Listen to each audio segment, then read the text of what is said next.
One of the main benefits of living in modern society is the ease in which someone can obtain food.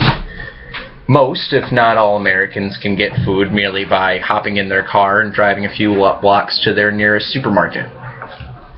However, what's behind all those aisles and shelves? It's not a happy farmer, and it's not an old McDonald. It's very large corporate conglomerations. Corporate conglomerations that are trying very hard to get the food market in its entirety.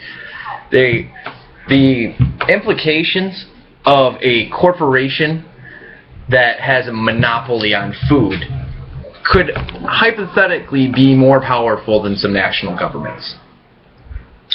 But how are these corporations doing away with the traditional way of growing food? It all has to do with GMOs, genetically modified organism. Now, instead of just a seed in the ground and a plant growing the way that nature intended it, these corporations have managed to use science to break down these foods and crops down to molecular levels to then modify them to be bigger and more bountiful and to repel pests and to be superfood and really profitable for the corporation, but incredibly bad for you to eat because they're genetically modified food that isn't the way that nature intended it and could very well be considered an atrocity against nature.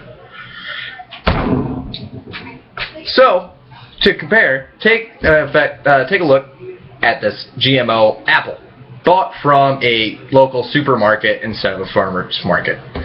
Now, this apple is going to be larger than a farmer's market apple.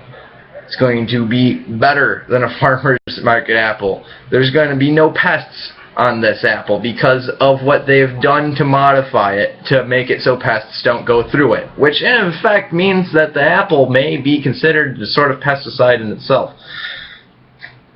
Now, one of these corporations, Monsanto, has had a protest against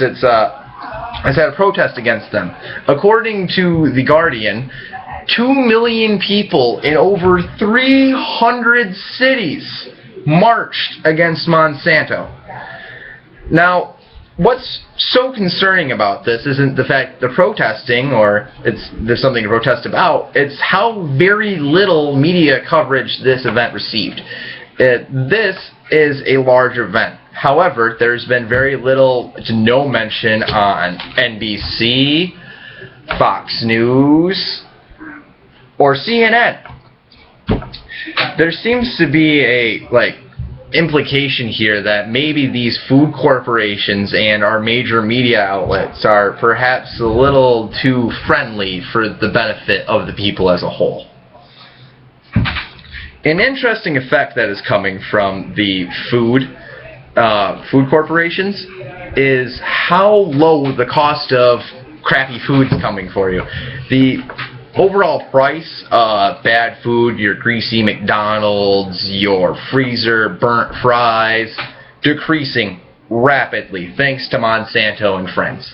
However, the price of healthy food, food that hasn't been modified, food that's been grown by an actual farmer by the sweat of his own brow, is actually increasing in price, leading in a differentiating price gap that's getting larger every day.